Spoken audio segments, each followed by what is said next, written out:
ఓం నమ శివాయ శ్రీమాత్రే నమ. మిత్రులకి శ్రేయోభిలాషులకి అలాగే నన్ను ఇంతగా ఆదరిస్తున్న యూట్యూబ్ ప్రేక్షకులందరికీ కూడా పేరు పేరు ధన్యవాదాలు.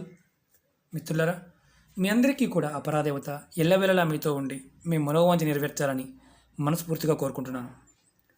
మీ ముందు కనిపిస్తున్నాయి కదా మామిడి ఆకులు.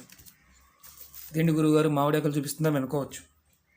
చాలామంది మిత్రులు ఎప్పుడు కుటుంబంలో ఏ ప్రయత్నం చేసినా మా ఇంట్లో పనులు అవ్వడం లేదండి, అలాగే గొడవలు తగ్గడం లేదు, మా ఇంట్లో ఏదో మమ్మల్ని ఇబ్బంది పెడుతుంది అని చాలామంది మెయిల్స్లోను కామెంట్స్లో అడగడం జరిగింది.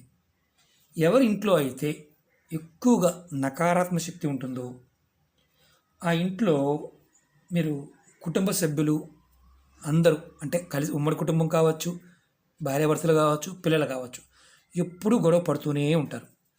నేను ఇప్పుడు మీకు ఈ వీడియోలో తేలికైన ఒక 3 ఉపాయాలు చెప్తాను. ఈ 3 ఉపాయాలని మీరు ఏదైనా సరే కంపల్సరిగా ఈ 3 ఉపాయాలు చేయడానికి ప్రయత్నం చేయండి.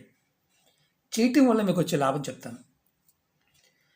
మీ ఇంట్లో గొడవలు తగ్గుతాయి, మీ పిల్లలు మీ మాట వింటారు, అలాగే భార్యాభర్తల మధ్య సంసారిక విషయాల్లో గొడవలు ఉన్నా ఆ గొడవలు కూడా తగ్గిపోతాయి, ఇద్దరి మధ్య ప్రేమ పెరుగుతుంది. అలాగే ఇంట్లో ఉండే నకారాత్మక శక్తి ఏదైతే ఉందో అది బయటికి వెళ్ళిపోతుంది. మీరు చక్కగా ఈ చిన్న చిన్న ఉపాయాలు, మన పెద్దలు చెప్పిన ఉపాయాలని పాటించడం ప్రయత్నం చేయండి. అద్భుతమైన ఫలితాలు 100కు 100% వస్తాయి. ఎలా చేయాలి, ఏ విధంగా తెలియజేస్తాను. అలాగే మీకు ఈ వీడియో నచ్చినట్టు లైక్ చేయండి, నా ఛానల్ సబ్స్క్రైబ్ చేసుకోండి, గంట సింబల్ యాక్టివేట్ చేసుకోండి, 10 మంది మిత్రులకు షేర్ చేయండి. మామిడి ఆకులు, మనం మామిడి ఆకులు పండగల సమయంలో తోరణంగా కడతాం. తోరణంగా కట్టడం అంటే మనకి దేవతాశక్తిని ఆహ్వానించినట్టు అని చెప్తాం. కానీ వాస్తవం ఏంటంటే మన ఇంట్లో కంటిన్యూగా మీరు మామిడాకులు కట్టి తోరణం కట్టి గుమ్మానికి అవి ఎండిపోయిన తర్వాత మార్చకుండా అలా వదిలేయమాకండి. ఎండిపోయిన వాటిని తీసేసి మళ్ళీ మామిడాకులు మళ్ళీ తోరణంగా కట్టండి. ఇలా మీరు మీ మెయిన్ దర్వాజాకి ప్రతిసారి అంటే ఎండిపోయిన ఆకులు తీసేసి కొత్తవి కడుతూ ఉంటే అలా 4 నెలలు మీరు కంటిన్యూ చేస్తూ ఉండండి. ఖచ్చితంగా మీకు మీ కుటుంబంలో గొడవలు తగ్గుతాయి, నకారాత్మక శక్తి తగ్గుతుంది, పిల్లలు మీ మాట వింటారు, అలాగే మీరు మీ భార్యాభర్తల మధ్య ప్రేమానురాగాలు పెరుగుతాయి. చిత్రంగా అనిపించవచ్చు. 4 నెలలు కంటిన్యూ చేయాలి. ఆకులు వదిలిపోయి ఎండిపోయిన తర్వాత తీసి ఆ ఆకుల్ని కాలువలో కానీ లేదా పారే నీళ్ళల్లో కానీ లేదా చెట్టు మొదల్లో వేసేయండి. ఇది ప్రతి గురువారం నాడు మీరు గుర్తుంచుకోవాల్సింది ఏంటంటే ఒకటి ఇది. రెండోది, ప్రతి గురువారం నాడు పసుపు నీళ్ళని మీరు ఈ మామిడాకు తీసుకొని మనం ఇంట్లో ఈ మామిడాకు ముంచి ఇంట్లో చిలకరించండి. మనం శుద్ధి చేసుకోవడానికి వాడతాం కదా, మామిడి తోరణంతో నీళ్ళని జల్లండి ప్రతి గురువారం. ఈ ఉపాయం చేస్తూ ఉంటే ఇంట్లో ఉన్న నకారాత్మక శక్తి తొలగిపోతుంది. ఇది 2వ ఉపాయం. 3వ ఉపాయం చెప్తాను.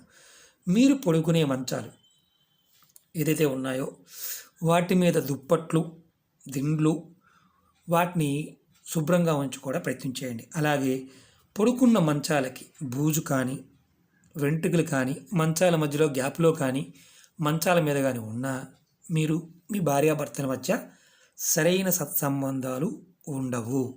ప్రతి విషయానికి పక్కింటి పుల్లమ్మ గురించి, ఎదురింటి ఎల్లమ్మ గురించి, లేకపోతే కుటుంబ సభ్యుల గురించి ఎప్పుడూ గొడవ పడుతూనే ఉంటారు.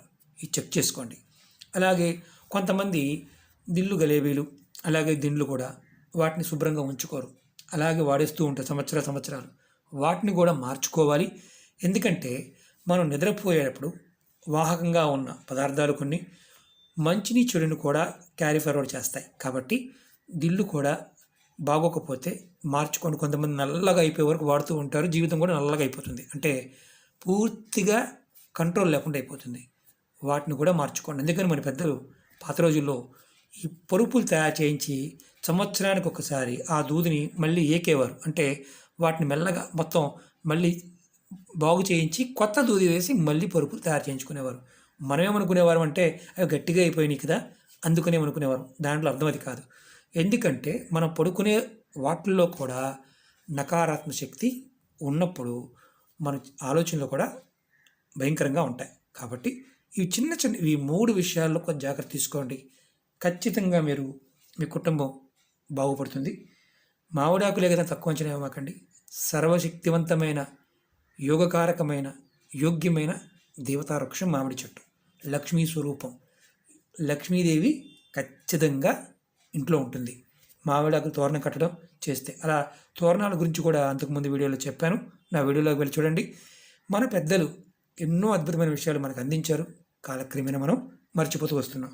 కాబట్టి ప్రయత్నపూర్వకంగా ఇది చేయండి, అదృష్టం కలిసి వస్తుంది. ఓకే మిత్రులారా, మీకు ఈ వీడియో నచ్చినట్టు లైక్ చేయండి, నా ఛానల్ సబ్స్క్రైబ్ చేసుకోండి, గంట సింబల్ని యాక్టివేట్ చేసుకోండి, 10 మంది మిత్రులకి షేర్ చేయండి. ఓం నమః శివాయ. శ్రీమాత్రే నమః.